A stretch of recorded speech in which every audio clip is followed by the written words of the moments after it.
Todos tengan muy buenas noches. En cuanto al curso de telesalud de la Facultad de Medicina de la San Marcos, mi nombre es Isaac Ander Moriano Uribe, soy médico residente del segundo año de neumología del Hospital Daniel Alcides Carrión.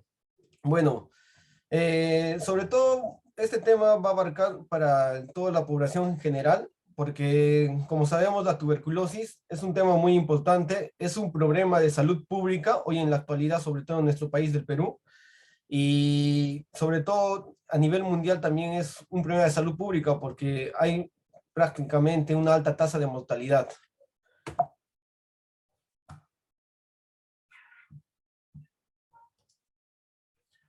Bueno, en cuanto un poco de historia, como saben, la tuberculosis es tan antigua como la misma humanidad. Se ha visto en algunas momias, como por ejemplo el sacerdote Amón en Egipto, 1000 años antes de Cristo, se ha detectado tuberculosis. O sea, ya teníamos el germen o el Mycobacterium desde hace años. También a nivel en Perú, en Ica, tenemos en el Museo de Ica un niño con tuberculosis vertebral y también visceral.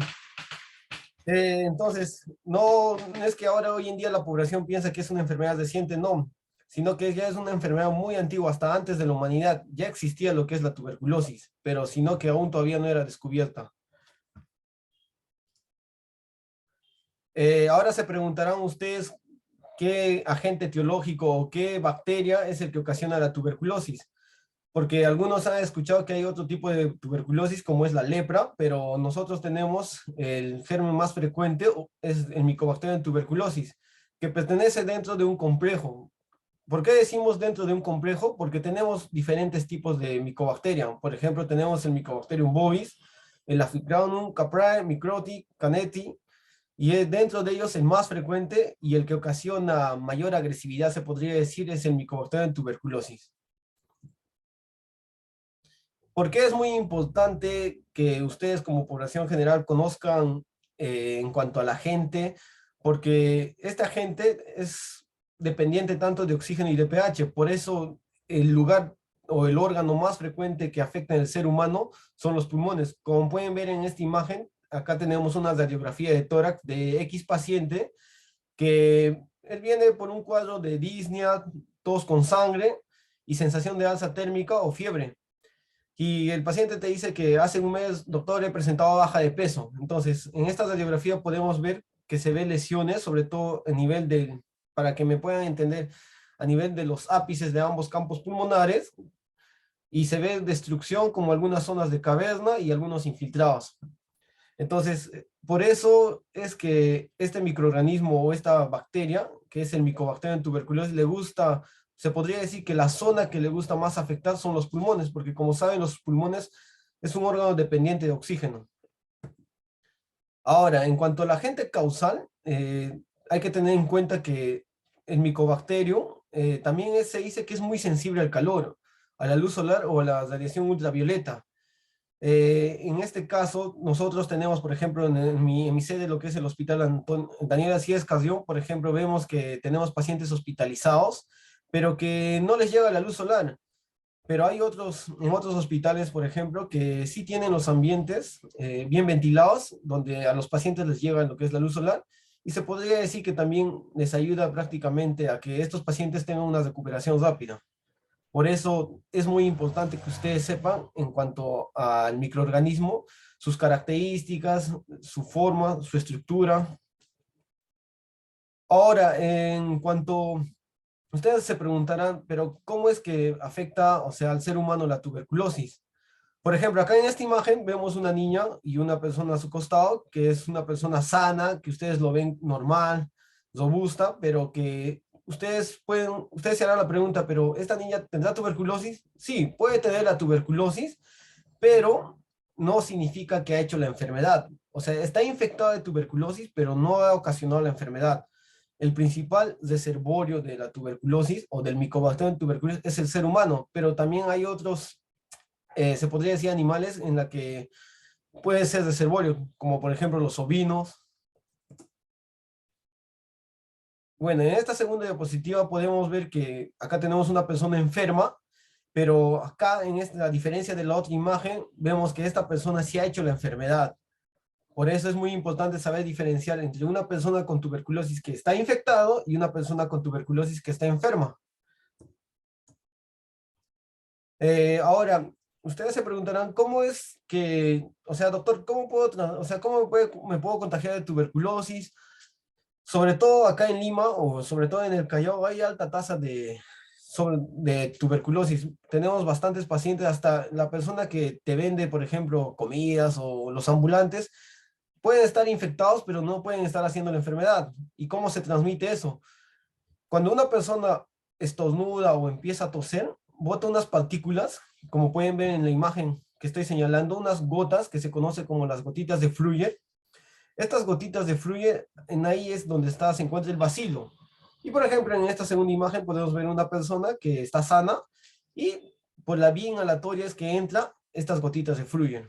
O sea, hay personas que dicen, pero doctor, si a una persona lo beso o por ejemplo tengo relaciones sexuales, ¿me puedo contagiar? No, normalmente se contagian a través de estas gotitas de Fluye. Por eso es muy importante que ustedes, cuando sobre todo vayan a las estancias hospitalarias o algunas clínicas o donde haya mucha población, ustedes tienen que cubrirse con su mascarilla.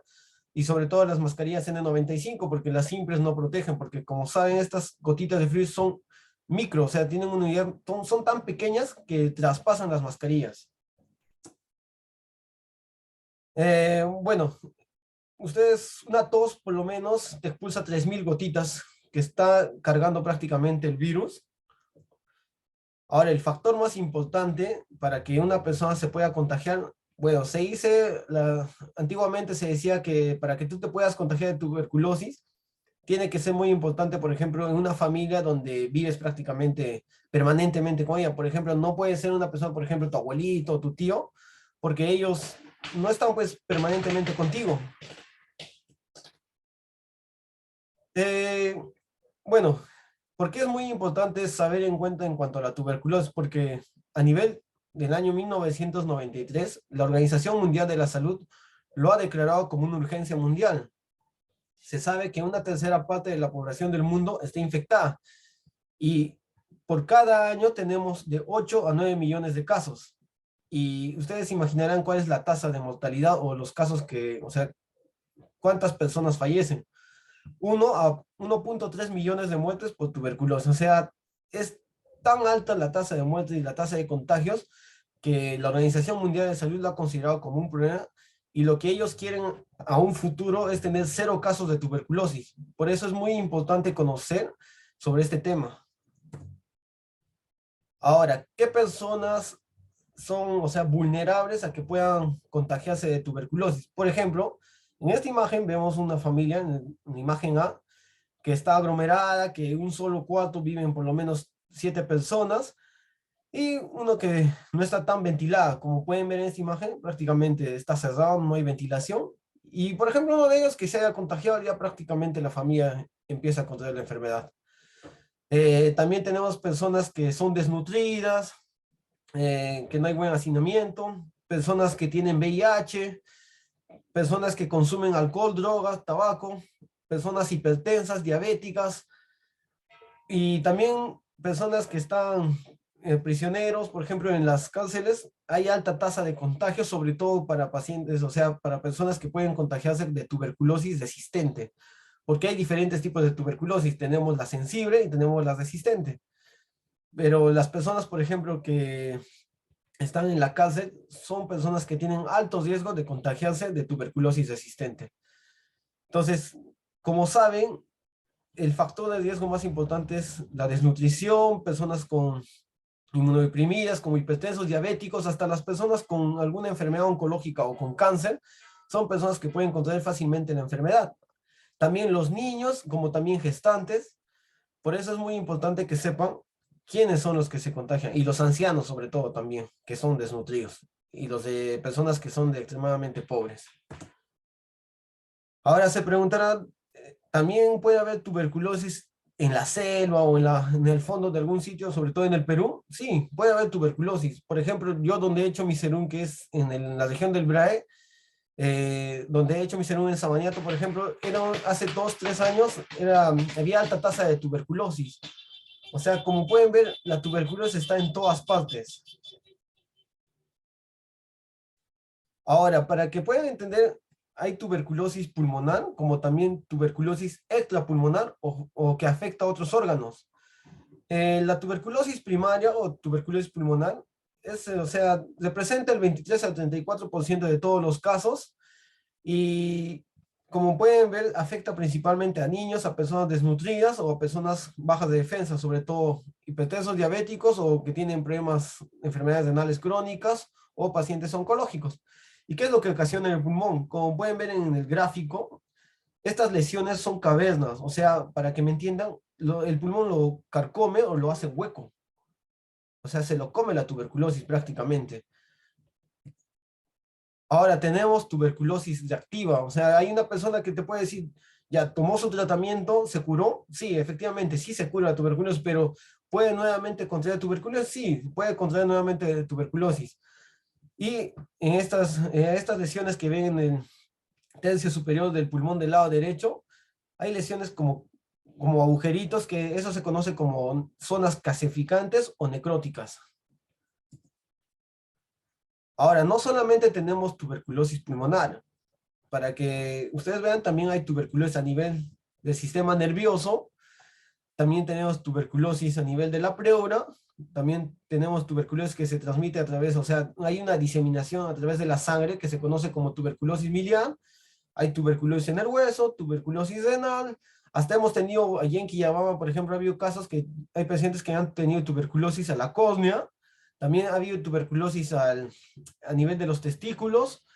En mi hospital, por ejemplo, tenemos pacientes sobre todo que son ultra resistentes, que tienen tuberculosis tanto a nivel del sistema nervioso central, de los huesos, del riñón, y hemos tenido un último caso que ha tenido a nivel de los testículos. O sea, como pueden ver, la tuberculosis ataca todo. También tenemos tuberculosis enteroperitoneal, y sobre todo este tipo de tuberculosis es de mal pronóstico, porque son pacientes que si no reciben un tratamiento a tiempo, y sobre todo en niños, lo que ocasiona es que se perfore el intestino y prácticamente le lleva al paciente a morir, pues. Entonces, puede imaginarse que en todos los diferentes órganos está la tuberculosis. Así que no solamente es el pulmón, sino en diferentes estructuras del cuerpo humano.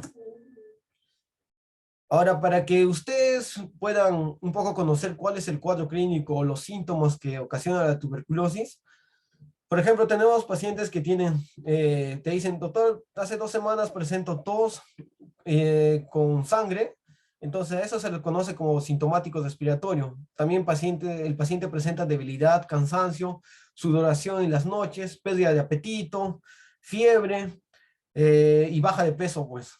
Y esto no es de un momento a otro, sino es, por ejemplo, el paciente te refiere, doctor, hace 3 meses que estaba con baja de peso, con una tos seca, no tengo apetito, y a veces el paciente se hace su vaciloscopía y sale negativo. Entonces, ustedes ya tienen que sospechar que este paciente puede tener tuberculosis.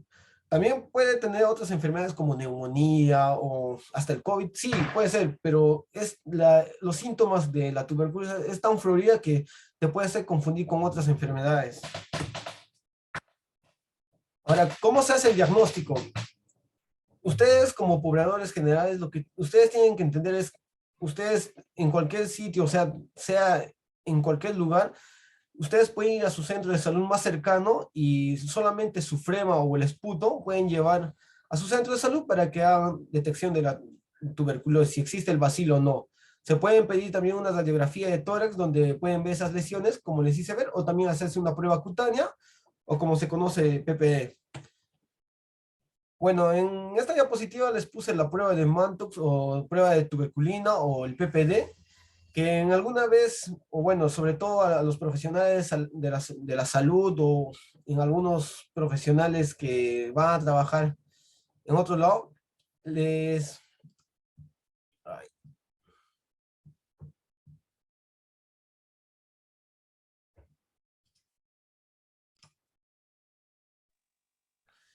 bueno, continuando, normalmente como estamos recalcando en profesionales de la salud o como en otros profesionales, por ejemplo, que trabajan para la parte privada, les piden que se haga una radiografía de tórax o también este estudio de tuberculina. O también a algunos, o sea, alumnos que quieren estudiar, por ejemplo, en colegios privados o también hoy en día están pidiendo en los colegios nacionales antes de ingresar que tienen que hacerse esta prueba de tuberculina, en la que le inyectan, lo que le inyectan es una parte del bacilo para que vean si realmente esto reacciona o no. Y cómo se van a dar cuenta si es positivo o no. Por ejemplo, acá tenemos una imagen en la que pueden ver, miren acá, que si esto mide más de 10 milímetros, podemos decir que sí es positivo. Entonces, no es necesario que vayan a una clínica, no, esto es gratuito, en cualquier centro de salud les pueden hacer. Y como les mencionaba, la vaciloscopía o el esputo pueden dejar en un frasco una primera muestra y una segunda muestra, y en ahí se detecta lo que es la tuberculosis. Y el centro de salud lo que hace es manda para cultivo, porque el cultivo demora prácticamente 45 días. Y no solamente se manda a cultivo, sino también se manda a algunas pruebas de sensibilidad, porque como les vuelvo a recalcar, hay tuberculosis resistente y ultra resistente. Y es muy importante saber eso. Y acá el microbiólogo lo que hace es ver a través del microscopio los bacilos. Bueno, en cuanto al tratamiento, así someramente, existe un tratamiento que es de 6 meses. Los 2 primeros meses se da el medicamento tanto como 4 medicamentos, que es la isoniazida, rifampicina, piracinamida y etambutol. Y esos 4 medicamentos lo toma diario, prácticamente durante los 2 meses, y luego en la segunda fase, que corresponde a los 4 meses restantes, toman 2 medicamentos, que es la rifampicina y la isoniazida. Pero como no es, o sea, no es fácil tomar 11 pastillas prácticamente para una persona que toma, o sea, que pesa 60 kilos. ¿Por qué? Porque estos medicamentos, el efecto adverso o el efecto secundario más importante es alteración a nivel del hígado. Por eso, como conclusión, yo les aconsejaría que ustedes se cuiden, utilicen sus mascarillas, aliméntense bien, porque esta enfermedad está prácticamente en todas partes y sobre todo en lugares que son extremadamente pobres. Y bueno, eso sería en cuanto a toda la exposición, y espero que les haya servido sobre todo en cuanto a estos 15 minutos de exposición. Gracias.